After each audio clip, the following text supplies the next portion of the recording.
হরে কৃষ্ণ, রাধে রাধে, জয় গৌর, জয় নিতাই। আশা করি সকলে ভালো আছেন এবং গীতা সকলে আশা করি পাঠ করছেন প্রতিনিয়ত। গীতার যে পাঠগুলো আছে দুটো করে শ্লোকগুলো আপনারা কিন্তু পড়ার চেষ্টা করুন। আর যদি বা পড়ার সময় না থাকে, আমি যে পাঠগুলো দিচ্ছি আপনারা কিন্তু অবশ্যই সেগুলো কান দিয়ে শ্রবণ করবেন। তো আজকে যে আমাদের আলোচনার বিষয় সেটি হচ্ছিল গৌড়ীয় বৈষ্ণববাদ। গৌড়ীয় বৈষ্ণববাদ সম্পর্কে আমি বলবো, আর এর ইতিহাস কিছুটা আমি আপনাদের পুঁথিগত দিক থেকে আমি বলছি আর কি। তো গৌড়ীয় বৈষ্ণব হিন্দু বৈষ্ণব সম্প্রদায়ের একটি শাখা সম্প্রদায়। গৌড়ীয় বৈষ্ণব হিন্দু বৈষ্ণব সম্প্রদায়ের একটি যে শাখা সম্প্রদায়, এটি চৈতন্য বৈষ্ণববাদ নামে পরিচিত। এটি কিন্তু যে গৌড়ীয় যে বৈষ্ণববাদ সেটা কিন্তু চৈতন্য বৈষ্ণববাদ নামেও পরিচিত। খ্রিস্টীয় ১৬শ শতাব্দীতে পূর্ব ভারতের চৈতন্য মহাপ্রভু ১৪৮৬ থেকে ১৫৩৪ দ্বারাই অনুপ্রাণিত একটি বৈষ্ণব হিন্দু ধর্মীয় আন্দোলন। এই কারণে এই মঠ চৈতন্য বৈষ্ণববাদ নামে পরিচিত। গৌড়ীয় শব্দটির উৎস বঙ্গের প্রাচীন নাম গৌড় শব্দটি থেকে, অর্থাৎ গৌড়ীয় যে বৈষ্ণববাদ চৈতন্য বৈষ্ণববাদ নামে কিন্তু পরিচিত। তাই গৌড়ীয় শব্দটি এসেছে কোথা থেকে? আমাদের যে উৎস বঙ্গের প্রাচীন নাম গৌড় থেকে, অর্থাৎ গৌড় যে আছে আমাদের মালদার যে গৌড়, রামকেলি যেটা গৌড়, সেই কিন্তু এই গৌড়ীয় কথাটি কিন্তু ওই গৌড় শব্দ থেকে কিন্তু এসেছে। গৌড়ীয় বৈষ্ণববাদের দার্শনিক ভিত্তি ভগবদ্গীতা, ভাগবত পুরাণ, অন্যান্য পৌরাণিক ধর্ম ও যে ঈশোপনিষদ এবং গোপাল তাপনী উপনিষদ ও কলি সন্তান উপনিষদ প্রভৃতি বৈষ্ণব গ্রন্থ। তো গৌড়ীয় এখানে বৈষ্ণববাদ। গৌড়ীয় বৈষ্ণব ধর্ম উপাসনার কেন্দ্রীয় বিষয় হলো রাধা ও কৃষ্ণ এবং তাদের যে বিভিন্ন দৈব অবতারকে স্বয়ং ভগবান ও সর্বোচ্চ ঈশ্বর রূপে পূজা করা। এই ধর্মের প্রধান প্রতিপাদ্য বিষয় হলো ভক্তি। এই ধর্মে পূজার এক বিশিষ্ট অঙ্গ হলো হরে কৃষ্ণ মহামন্ত্র। তাই রাধা ও কৃষ্ণের নানান পবিত্র নাম জপ এবং কীর্তন প্রচলিত বিশ্বাস অনুযায়ী এই ধর্মের আদিগুরু ব্রহ্মা।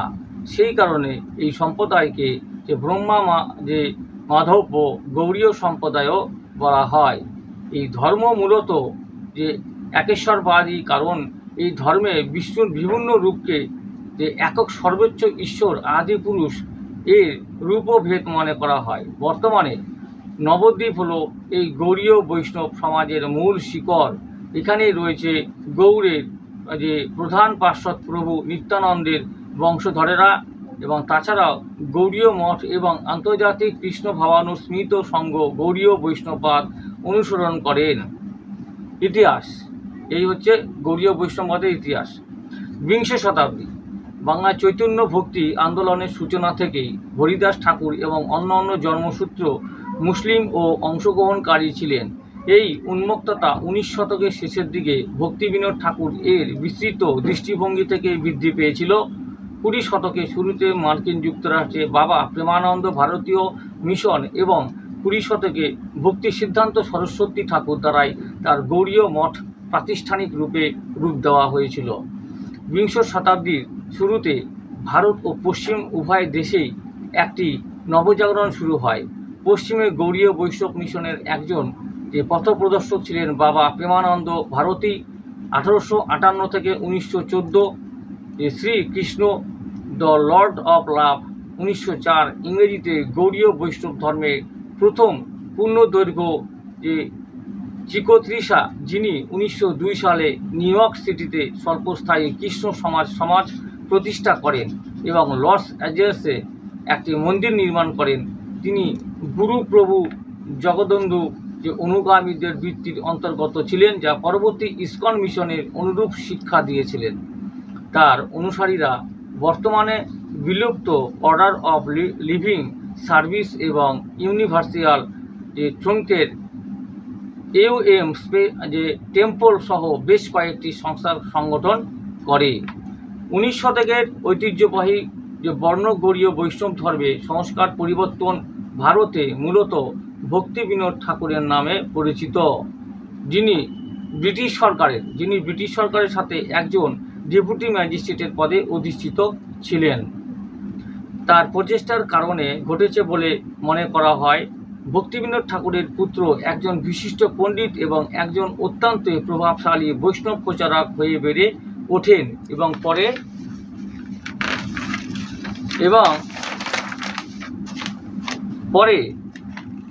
যে ভক্তি সিদ্ধান্ত সরস্বতী নামে যে পরিচিত হন, অর্থাৎ পরে তিনি ভক্তি সিদ্ধান্ত সরস্বতী নামে পরিচিত হন। 1920 সালে ভক্তি সিদ্ধান্ত সরস্বতী ভারতে গৌড়ীয় মঠ এবং পরে ভারত, বার্মা ও ইউরোপে 64টি গৌড়ীয় মঠ প্রতিষ্ঠা করেন। 1933 সালে প্রথম ইউরোপীয় প্রচার কেন্দ্রে লন্ডনে প্রতিষ্ঠিত হয়, যে London Gloucester House, Cornwall Garden, South Kensington, এ Gaudiya Mission Society of London নামে পরিচিত। ভক্তি সিদ্ধান্ত সরস্বতীর মৃত্যুর পরপরই যে 1 জানুয়ারি 1937 একটি বিবাদ শুরু হয়ে যায়, যা মূল গৌড়ীয় মঠ মিশনকে দুটি প্রশাসনিক সংস্থায় বিভক্ত করে, যা আজও বিদ্যমান। একটি সমঝোতায় তারা 64টি গৌড়ীয় মঠ কেন্দ্রকে দুটি দলে বিভক্ত করে ভক্তিবিলাস তীর্থ মহারাজের নেতৃত্বে শ্রী চৈতন্য মঠ এবং যে অনন্ত বাসুদেবের ভক্তি প্রসাদ পুরী মহারাজ নেতৃত্বে গৌড়ীয় মিশন। ভক্তি সিদ্ধান্ত সরস্বতীর শিষ্যদের মধ্যে অনেকেই এই দুটি দলের চেতনার সাথে একমত ছিলেন না এবং অথবা তাদের গুরুর মিশনকে প্রসারিত করার জন্য তাদের নিজস্ব মিশন শুরু করেছিলেন। 1960-এর দশকে তার শিষ্যদের মধ্যে একজন অভয়চরণবৃন্দ ভক্তি বেদান্ত স্বামী প্রভুপাদ গৌড়ীয় বৈষ্ণব ধর্মের প্রচারের জন্য পশ্চিমে গিয়েছিলেন এবং গৌড়ীয় মঠের বংশধরদের মধ্যে সবচেয়ে সফল সংগঠন আন্তর্জাতিক কৃষ্ণ ভাবনামী স্মৃত সংঘ ইসকন প্রতিষ্ঠা করেছিলেন, যা আজ অব্যাহত। তাহলে এই হচ্ছে ইসকনের প্রতিষ্ঠাতা, অর্থাৎ ভক্তি বেদান্ত স্বামী প্রভুপাদ।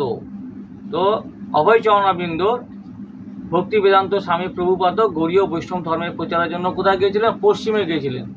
তো পশ্চিমের দেশগুলোতে গিয়েছিলেন এবং গৌড়ীয় মঠের বংশধরদের মধ্যে যে সবচেয়ে সফল সংগঠন আন্তর্জাতিক কৃষ্ণ ভাবনাস্মৃত সংঘ ইসকন প্রতিষ্ঠা করেছিলেন তিনি, আর যা সারা বিশ্বে খ্যাতি লাভ করেছে, সব জায়গাতেই আছে আর কি। তো এই হচ্ছে আজকের এই মূল হচ্ছে গৌড়ীয় যে বৈষ্ণববাদ তার ইতিহাস এখানে বলা হলো। এবং দার্শনিক তত্ত্ব অনুসারে জীবাত্মা গৌড়ীয় বৈষ্ণব দর্শন মতে চৈতন্য প্রকৃতি থেকে উৎসারিত নয়, বরং তা আত্মার লক্ষণ। প্রত্যেক জীব তার বর্তমান দেহ থেকে পৃথক। আত্মা অমর, অপরিবর্তনশীল ও অবিনশ্বর। শুধু তাই নয়, আত্মা অনাদি ও অনন্ত।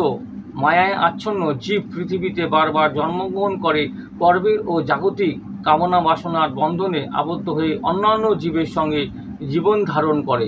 সংসারের এই ধারণাটি অবশ্য গৌড়ীয় বৈষ্ণব দর্শনের মৌলিক চিন্তাধারা নয়, সমগ্র হিন্দু ধর্মেরই এই ধারণাটি পরিব্যাপ্ত হয়ে আছে। সংসারের এই প্রক্রিয়া থেকে মুক্তি লাভ করার নাম মোক্ষ। বিভিন্ন যোগের মাধ্যমেই সংসার থেকে মুক্তি লাভ করা যায়, যদিও গৌড়ীয় বৈষ্ণব মতে ভক্তি বা ঈশ্বরের প্রতি শুদ্ধ প্রেমই মানব জীবনের যে পবিত্রতম অবস্থা। তাই জন্মমৃত্যু চক্র থেকে মুক্তি লাভ করার পরিবর্তে এই পথটিকেই গৌড়ীয় বৈষ্ণবরা জীবনের চূড়ান্ত লক্ষ্য বলে মনে করেন। তাহলে জন্ম আর মৃত্যু, অর্থাৎ জন্ম হলে মৃত্যু হবে, এই যে চিরসত্য, এবং এর থেকেই কিন্তু মোক্ষ লাভ পাওয়ার জন্য কিন্তু গৌড়ীয় যে বৈষ্ণব যে যারা বৈষ্ণব অর্থাৎ মতে চলছে এবং যারা গৌড়ীয় যে বৈষ্ণবরা তারা কিন্তু জীবনে হচ্ছে চূড়ান্ত লক্ষ্য হিসাবে কিন্তু এটিকেই পথ বেছে নিয়েছেন। একমাত্র কৃষ্ণ ভক্তি এবং কৃষ্ণ প্রেম, এই মহামন্ত্র যে হরিনাম মহামন্ত্র, এই মহামন্ত্রকে কিন্তু তারা কিন্তু মূল অঙ্গ হিসাবে কিন্তু বেছে নিয়েছেন। এটাই হচ্ছে বৈষ্ণব অর্থাৎ দার্শনিক তত্ত্ব হিসাবে আর কি। আর বৈষ্ণবের যে বৈষ্ণববাদ অর্থাৎ গৌড়ীয় যে বৈষ্ণব, সেটার কিন্তু আমি আজকে এই কথাগুলো আমি পুঁথিগত দিক থেকে আলোচনা করলাম এবং ইতিহাস সেটা হচ্ছে বিস্তারিতভাবে আপনাদের সামনে তুলে ধরলাম। তো অনেকে জানেন না বৈষ্ণববাদ কী বা গৌড়ীয় বৈষ্ণববাদ কী, এবং আরও আছে গৌড়ীয় মঠ কী, এগুলো প্রত্যেকটা আমি স্টেপ বাই স্টেপ নিয়ে আসবো আপনাদের সামনে আমি এই ভিডিওগুলো এই চ্যানেলটির মাধ্যমে। তো আপনারা অবশ্যই সঙ্গে থাকবেন, দেখবেন, ফলো করবেন আর এই যে আমি যে তত্ত্বকথাগুলো অর্থাৎ পুঁথিগত দিক থেকে আলোচনা করে আপনাদের সামনে রাখছি, তো অবশ্যই আপনারা কান দিয়ে শ্রবণ করুন, কিছুটা হলেও কিন্তু আপনারা জানতে পারছেন। তো ভালো লাগলে লাইক করুন আর কমেন্ট করতে ভুলবেন না। রাধে রাধে, হরে কৃষ্ণ বলে অবশ্যই কমেন্ট লিখে জানাবেন। আর যারা বৈষ্ণববাদ অর্থাৎ যারা বৈষ্ণব, অবশ্যই তাদের বলবো আপনারা কিন্তু এই কাজগুলো অন্তপক্ষে গীতা কিন্তু বাড়িতে সকলেই পড়বেন এবং দুটো করে শ্লোক হলেও কিন্তু গীতা কিন্তু পড়ার চেষ্টা করুন। আর সবচেয়ে বড় ব্যাপার, গলে এই কণ্ঠিতে তুলসীমালা, এই যে কণ্ঠিমালা যেটা তুলসীমালা কিন্তু আপনারা কিন্তু অবশ্যই সকলে পরিধান করুন এবং তারপরে জপমালা আপনারা নেবেন এবং তারপরে আপনারা দাদুর সঙ্গে যদি তিলক ধারণ করতে পারেন খুবই ভালো হয় এবং লাস্টে সবশেষে প্রসাদ বলি হলে আরও ভালো। তো 4টা এই দিক আছে মুখ খোলাবেন এবং ভগবত ধামে যাওয়ার আপনাদের 4টি কিন্তু এই দিক আপনাদের সামনে কিন্তু এটা পরে যে ভিডিও আছে সেটার মাধ্যমে আমি তুলে ধরবো এবং বিস্তারিতভাবে আলোচনা করবো আর কি। তো হরে কৃষ্ণ, রাধে রাধে, জয় গৌ জয় নিতাই। ভালো থাকুন সকলে, সুস্থ থাকুন, আগামী ভিডিও আবার অপেক্ষা থাকুন। হরে কৃষ্ণ।